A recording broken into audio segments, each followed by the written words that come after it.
इस वक़्त आप पाकिस्तान में किसी से भी बात करें, महँगाई की बात होती है, बिजली और गैस के बिलों की बात होती है, पेट्रोल की बात होती है, हुकूमत बार-बार ये कहती है कि जी हम बहुत मजबूर हैं और हम स्ट्रक्चरल जो चेंजेज़ हैं वो करने की कोशिश कर रहे हैं। लेकिन आप जब लोगों से बात करते हैं, तो वो आपको क्या बुनियादी मसाइल बताते हैं? क्या कहते हैं वो कि वो इस हुकूमत के इक़दामात से खुश हैं, ख़फ़ा हैं, जिन्होंने वोट दिया था इनको, उनकी उम्मीदें किस हद तक पूरी हुई? किस तरह की एक फीलिंग आपको मिलती है?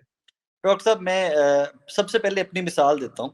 हुँ, मैं देहाती हूँ, आप भी जानते हैं, और मेरे गाँव वाले घर में मेरे वालिदैन होता है, भाई होता है, और 1-2 मुलाज़िम, 3 मुलाज़िम होते हैं। हुँ, मैं आपको उसकी बिलों की मिसाल, आप बिलों की बात करें, वो मिसाल देने लगा हूँ। मेरे गाँव वाले घर का बिल 1 महीने का 61,000 आया है। हुँ, लाहौर वाले घर में मैं अकेला होता हूँ, बहुत महदूद सा मेरे पास स्टाफ होता है लाहौर वाले घर में। मेरे लाहौर वाले घर का बिल पिछले महीने का 37,000 रुपए मैंने पे किया है। हुँ, एक फैमिली का 3 या 4 लोगों की फैमिली का, और महदूद सा स्टाफ, 4-5 लोगों का स्टाफ, तो 1 लाख रुपया तो आपका बिजली का बिल है। हुँ, ठीक है जी। अब इस 1 लाख के बिल को, चले मैं कहता हूँ जी कि हम कद थोड़ी-सी बेहतर ज़िंदगी, आम जो हमारी एवरेज पाकिस्तानी है, उस तरह की ज़िंदगी में आपको लाख रुपए के सिर्फ बिल ठुकते हैं। हुँ, छोड़ दीजिए कि आप जो डेली वेजर है, भूल जाइए आप जो रिक्शा ड्राइवर है। डॉक्टर साहब, 15-15, 20-20, 25-25 हज़ार रुपया बिल उन लोगों का आ रहा है कि जिनकी महीने की कमाई 10,000 है, जिनकी हुँ, 8,000 है, जिनकी 12,000 है। मिनिमम वेजेस की बात करती है हमारी पंजाब गवर्नमेंट। मुझे बताएं कि उसकी इम्प्लीमेंटेशन कहाँ पे हुई? कौन सी हुँ, फैक्ट्री है जहाँ पे आपने जाके चेक किया कि यार मजदूर की मिनिमम वेज आप क्या पे कर रहे हो? हुँ, कहाँ पे आप जाके चेक करते हो कि दिहाड़ीदार को कितनी दिहाड़ी दे रहे हो? 800-800 रुपए, 1,000-1,000 रुपए पे आज भी लोग काम कर रहे हैं। बिल्स और आपकी बेसिक कम्युनिटीज, आटा, दाल, चीनी। डॉक्टर साहब, अच्छी खासी एज हो गई हुई है, और 8 एक 7 साल जर्नलिज्म में भी हो गए हैं, और मैं I believe in street journalism, I believe in field. देखें आप अच्छी खासी एज ना कहें, अगर आप अपने आप को ऐसा कहेंगे तो फिर मुझे जो है वो थोड़ी-सी एम्बैरेसमेंट अपने बारे में होनी शुरू हो जाएगी। प्रोफेशनल एज की बात कर लेता हूँ कि मुझे जर्नलिज्म में आए 7 साल तकरीबन होने वाले हैं। It's going to be 7 years. तो 7 साल से मोस्टली, अगर मैं एक शो स्टूडियो का करता हूँ तो एक मैं डेफिनेटली फील्ड से भी करता हूँ, मैं गली मोहल्ले से भी एक जरूर रिकॉर्ड करता हूँ। डॉक्टर साहब, ऐसी महंगाई मैंने विटनेस नहीं की पहले। हुँ, इस तरह का सेंटीमेंट जो पाया जाता है अवाम में, वो मैं बयान नहीं कर सकता। कि पहले होता था कि एक 18 के इलेक्शन पहले जो एक वेव चली पीटीआई की एंड एवरीथिंग, लोग बड़े पुरजोश होते थे। और उस पुरजोश होते में जब नवाज शरीफ के चोर होने का नारा लगा, तो लोग उस शिद्दत से वो नारा नहीं लगाते थे। एक हुँ, लिमिट में चोर रहकर बात खत्म हो जाती थी। अब यकीन कीजिए, मुझे बड़ी शर्मिंदगी के साथ, I am very sorry to say that, शायद मुझे नहीं भी कहना चाहिए, लोग मुगल्लजात बकने तक गए हैं। हुँ, हर वो बंदा जिससे आप बात करोगे, वो इस नेज पे पहुंच गया हुआ है कि कोई बंदा स्ट्रेट वे आपसे बात करने नहीं चाहता। वो सिर्फ एक, आप कुछ भी सवाल उनसे पूछोगे ना, तो आगे से गाली निकलती है।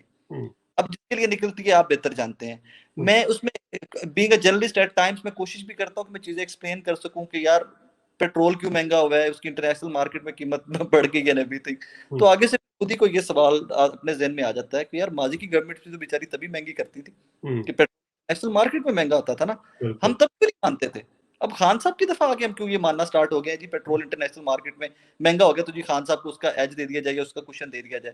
तो डॉक्टर साहब, वोटर या आम पब्लिक जो है, उसके सेंटीमेंट ऑनेस्टली स्पीकिंग मैं आपको बता नहीं सकूंगा। हुँ, वो बड़े प्योर से सेंटीमेंट है, जिस तरह हमारे पंजाबी के सेंटीमेंट बड़े प्योर होते हैं ना, हमारे जज्बात में पंजाबी बड़े प्योर होते हैं। बाकी आप खुद समझदार है, वो समझ जाए कि वो शिद्दत है और वो बड़े प्योर जज्बात है। बिल्कुल, देखने वाले भी इससे बहुत कुछ समझ गए होंगे। तो वो जो सेंटिमेंट है, उसकी एक मैनिफेस्टेशन लोगों को नज़र आती है इंतखाबात में। अब 12 तकरीबन ज़िमनी इंतखाबात हुए और 12 में से 10 जो हैं, वो शायद जीत गई मुस्लिम लीग नून। अभी एग्जैक्टली। कैंटोनमेंट बोर्ड के इलेक्शन हुए और ये कहा जाता था कि नहीं-नहीं, अर्बन वोटर जो है, वो बड़ा पीटीआई से हमदर्दी रखता है, वो भी मुस्लिम लीग नून जीत गई। तो आपको क्या लगता है कि इस वक़्त जो सिचुएशन है, अब फिर एक इलेक्शन होने वाले हैं एनए 133 के परवेज़ मलिक के बाद, तो क्या होगा? अब आपको क्या सिनेरियो बनता नज़र आ रहा है? डॉक्टर साहब, अगर मैं आपको उसको बॉटम लाइन दूं, NA 133, तो वो हल्का है कि परवेज मलिक साहब उससे पहला इलेक्शन लड़े थे। हुँ, ये उनका हल्का नहीं था कि जहां से वो पहले कॉन्टेस्ट कर चुके हों। तो इस हल्के से नून लीग ने किसी को भी टिकट दिया होता तो वो एमएनए होता। हुँ, 18 के इलेक्शन में तो वेव थी पीटीए के, 4 वोटर सपोर्टर थे, कोई शोर था। लेकिन अब इस जिमनी इलेक्शन में, एक तो सबसे पहले तो हमदर्दी का वोट, कि परवेज मलिक साहब दुनिया से चले गए, उनकी फैमिली के अगर किसी मेंबर को टिकट मिल जाता है नून लीग का तो इट्स वन वे इलेक्शन। भूल जाए कि जमशेद चीमा साहब आसपास भी आएंगे, दो के वो बहुत अच्छे उम्मीदवार हैं, पैसे भी लगाते हैं, मेहनत भी करते हैं, पार्टी में उनके कॉन्टेक्ट्स भी अच्छे हैं, आम आदमी के दरवाजे पे भी जाते हैं, कैंपेन बहुत मैनेज करके करते हैं। लेकिन NA 133 वंस अगेन PMLN का वो हल्का है और PMLN का ही वो इलेक्शन है, ये जिमनी इलेक्शन के आगे। कैंटोनमेंट बोर्ड पे वापस आ जाते हैं, तो कैंटोनमेंट बोर्ड का डॉक्टर साहब मेरे से बेहतर जानते हैं कि सारा हल्का DHA है, केविलरी है, केंट है, और यही सारे जो फेजेस DHA के हैं इससे मिलता जुलता सारा PF फैल्कन कॉम्प्लेक्स तक, लाहौर तक ये हल्का जाता है, कैंटोनमेंट बोर्ड के ये सारे जाते हैं वार्ड्स। डॉक्टर साहब 90% 95% सीटें नून लीग जीती है वहां से। इस बेहतर मैसेज अहले इक़्तिदार के लिए क्या हो सकता है? और खान साहब ने उसके ऊपर एक इंक्वायरी बिठा दी कि जी हम इलेक्शन क्यों हारे हैं। मुझे समझ नहीं आती कि यार टेलीविजन आप लोग क्या नहीं देखते हो? आपको इतने बड़े बड़े मॉनिटरिंग रूम CM ऑफिस में, गवर्नर हाउस में, PM ऑफिस में बने हुए हैं, आप लोगों को समझ नहीं आ रही कि आपका सबसे बड़ा प्रॉब्लम, आपका सबसे बड़ा फ्लॉ आपकी मिसमैनेजमेंट है। उसके रिजल्ट क्या आया? सबसे पहले महंगाई आई। मैं आपको थोड़ा सा ना डॉक्टर साहब 2-1 साल पीछे लेके जाता हूँ। अकरम चौधरी साहब थे मुशीर वजीर आला पंजाब के, बड़े अच्छे आदमी हैं, जर्नलिस्ट भी थे किसी जमाने के, अब मुशीर थे वजीर आला, बड़े अच्छे आदमी हैं। डॉक्टर साहब ने और मैंने जी एक कैंपेन स्टार्ट की कि लाहौर और पंजाब की हर मार्केट में हमने खुद पहुंच के प्राइस चेक करनी है। तब यकीन मानिए मैं गवाह हूँ इस चीज का, डॉक्टर साहब ने और मैंने बेतहाशा शोज इकट्ठे कॉन्टेक्ट किए, मैं उनको साथ लेके जाया करता था मार्केटों में। चौधरी साहब ने बंदे पकड़ने हैं, ओवर प्राइसिंग हो रही है, मिसमैनेजमेंट हो रही है, चौधरी साहब ने CM ऑफिस में उसकी रिपोर्ट करना या किसी मीटिंग में शोर मचाना, और एंड में मुझे आके खुद कहना कि यार एक आम आदमी को रिलीफ हमने सिर्फ इस चीज इस शक्ल में देना है कि उसको आटा सस्ता मिले, उसको फ्रूट सस्ता मिले, उसको गोश्त सस्ता मिले, उसको चीनी सस्ती मिले। और मैं मुशीर वजीर अल्लाह होते कह रहा हूँ कि हम लोग नहीं कंट्रोल पा रहे, हम कंट्रोल नहीं कर पा रहे, हमारे कंट्रोल में चीजें नहीं है। और वही वजह थी कि जब अकरम चौधरी साहब ने थोड़ा सा खुल के बोलना स्टार्ट कर दिया कि वी आर अ फेलियर, हम लोग बैड गवर्नेंस है, मिसमैनेजमेंट है हमारी गवर्नमेंट में, उनको उहदे से हटा के घर भेज दिया गया था। सो जो things are at worst, things are at worst. तो इससे पहले कि हम अगले इलेक्शन की बात करें, आप MPs से भी मिलते हैं, हुकूमती पार्टी के लोगों से भी मिलते हैं, तो आपको लगता है कि कहीं कोई फीलिंग है कि जो हो रहा है वो गलत हो रहा है, या ये कि उस्मान बुज़दार पे या पार्टी हाईकमांड पे कोई प्रेशर बनाने की कोशिश की जाए कि उसकी वजह से पार्टी को नुकसान हो रहा है? कहीं कुछ इसको ठीक करने के बारे में कोशिश हो रही है? डॉक्टर साहब इसमें ना PTI और इनके इत्तेहादियों की बड़ी अजीब सी सिचुएशन है। एक तो नंबर गेम बहुत टाइट है कि आप रिस्क ले नहीं सकते कि आप दोबारा CM इलेक्ट करने की तरफ जा नहीं सकते। इत्तेहादी हैं और इत्तेहादियों में काफ लीग शामिल है जो खाग सियासतदान है, जो सियासत को सियासत समझ के करते हैं। देखे ना थोड़ी सी सीटें लेके परवेज इलाही और चौधरी साहबान आधा पंजाब वो बैठ के चला रहे होते हैं। लगता है ये अभी भी, आप कभी उनको फील्ड में देखें तो स्पीकर साहब को लगता है कि चीफ मिनिस्टर वो ही है अभी भी। सो उसमें आके MPs की सिचुएशन या इवन वुजरा की सिचुएशन ऑफ द रिकॉर्ड जब उनसे कहीं बात होती रहती है तो कई वुजरा मेरे से ये सवाल कर रहे होते हैं कि यार असी पंजाबी में मतलब PBR पंजाबी तो कभी खुली गप मारते हुए अक्सर दे से कि यार समझ नहीं होती सी हल्के जा करना की है ਅਸੀਂ ਲੋਕਾਂ ਨੂੰ ਕੀ ਦਸੀਏ कि ए वजह कि सानू दोबारा वोट दे छड़ो। अब वजीर हैं, पोर्टफोलियोज हैं उनके पास, they are doing what they can. लेकिन फिर वही मुझे समझ नहीं आती उसमें डॉक्टर साहब आके कि शायद खान साहब को अगर पंजाब खुद ही चलाना था, इसलिए एक कमजोर वजीर आला ला के बिठा दिया था, तो आप मरकज किसी और को देते, खुद ही आके पंजाब में बैठ जाते, MP का इलेक्शन लड़ लेते और CM पंजाब बन जाते। देखिए बड़ी कमाल किस्म की ऑप्शन थी तहरीक इंसाफ के पास CM पंजाब की। फवाद चौधरी CM के उम्मीदवार थे, अलीम खान CM के उम्मीदवार थे, मियां असलम इकबाल ब्रिलियंट किस्म के लोग थे। और यकीन माने कि ये मौजूदा गवर्नमेंट मौजूदा सेटअप का हिस्सा है, लेकिन ये वे सियासतदान है, इनको ब्यूरोक्रेसी से काम करवाना आता है, इनको लोगों को मुतमिन करना आता है, ये लोगों की पल्स, ये अवाम की पल्स समझते हैं।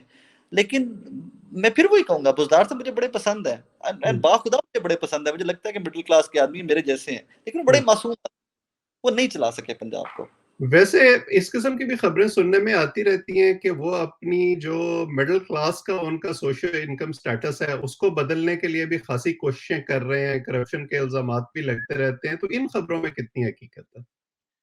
अच्छा डॉक्टर साहब मैंने ना इनके वापस वो घर तक, क्योंकि मैं मेरा बड़ा बुनियादी सा मैं एक वो किसको कहते हैं ना झटका सा आदमी हूँ, मैं देखता वो चीजें जो मुझे नजर आती हैं, आई बिलीव इन देम। मैं इनके भारती वाले घर भी गया हूँ, कोई कुछ ऐसा सेटअप नहीं बदला। हाँ, बेसिक इंफ्रास्ट्रक्चर, वहाँ टफ टाइल लगी है, वहाँ बिजली पहुंच गई है, बिजली वाकई में नहीं थी वहाँ पे, वहाँ बिजली पहुंच गई है, वहाँ सड़कें बन रही हैं, तो वो तो हक है, साउथ पंजाब पूरे का हक है। फिर एक तौनसा में इन्होंने एक डेरा था बुजदार साहब का पहले, वो डेरा जो है वो कदरे बेहतर हो गए, उसके हालात पेंट शेंट हुए हुए हैं वहाँ पे, वो टफ टाइल लगी हुई है वहाँ पे भी। आई थिंक वो भी सीएम पंजाब है, उनका डेरा है, या वो वहाँ पे उनका कैंप ऑफिस या सब ऑफिस है, तो वो भी उनका हक है।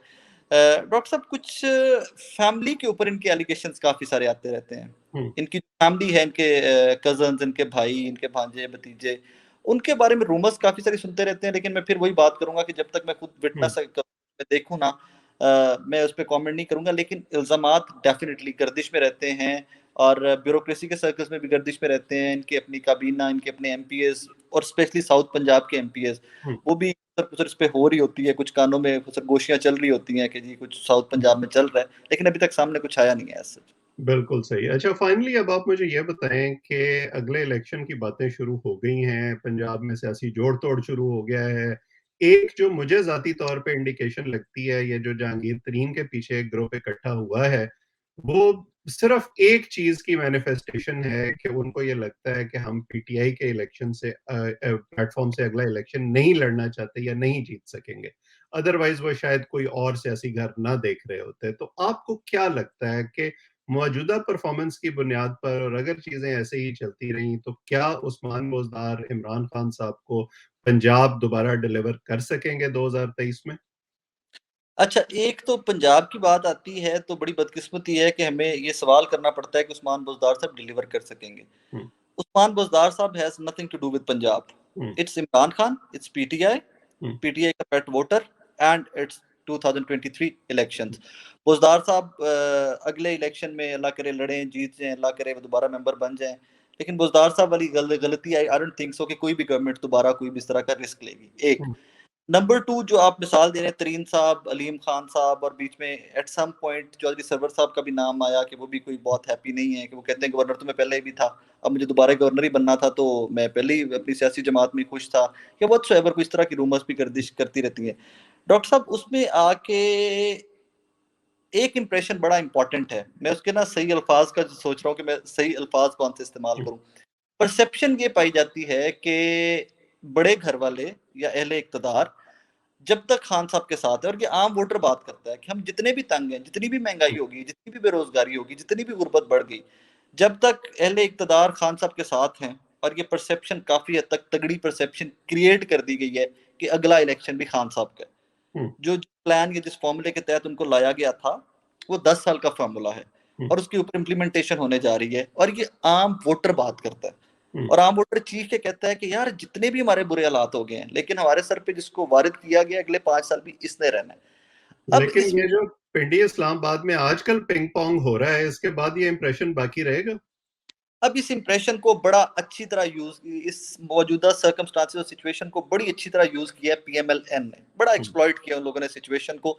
और कोई भी सियासी जमात होती जो स्मार्ट पॉलिटिकल पार्टी होती वो इसको आई थिंक इसी तरह एक्सप्लॉइट करती। और अब काफी हद तक वो इंप्रेशन जायल होगा इसके बाद, रिसेंट सिचुएशन के बाद वो इंप्रेशन काफी हद तक जायल हो जाएगा, वो काफी हद तक एग्जॉस्ट हो जाएगा वो इंप्रेशन जो डेवलप किया गया था। लेकिन अपॉइंटमेंट के बाद देखते हैं, चंद दिन आप और मैं वेट करते हैं, उसके बाद फिर देखेंगे अवाम में कि वो इंप्रेशन वैसे का वैसा है या वो जायल हो गया। लेकिन वो इंप्रेशन अभी तक डॉक्टर साहब बहुत तगड़ा था कि अवाम तंग भी बहुत है, शोर भी बहुत मचाती है, लेकिन कहती है कि भाई 10 साल के लिए लाया गया, तो ये 10 साल इन्होंने अगले 5 साल भी देने ही देने हैं इनको।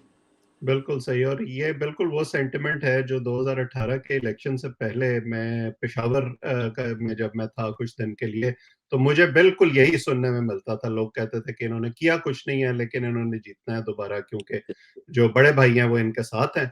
सो जैसे कहते हैं कि there is many a slip between the cup and the lip, और तकरीबन 1.5 पौने 2 साल का अरसा है अभी अगले इंतखाबात में। तो चीजें देखते हैं कैसे अनफोल्ड होती हैं। आज आपने काफी जो मैन ऑन द स्ट्रीट है उसके सेंटिमेंट के बारे में गुफ्तगू की, मेरा ख्याल है देखने वाले इससे बहुत कुछ समझ गए होंगे। आपके वक्त का बहुत शुक्रिया। जो लोग इसको देख रहे हैं, अगर आप चाहें तो चैनल को सब्सक्राइब भी करें, ताकि इस तरह की गुफ्तगू आइंदा भी आप तक पहुंचती रहे। आज इतना ही, आप सबका बहुत बहुत शुक्रिया। थैंक यू डॉक्टर साहब।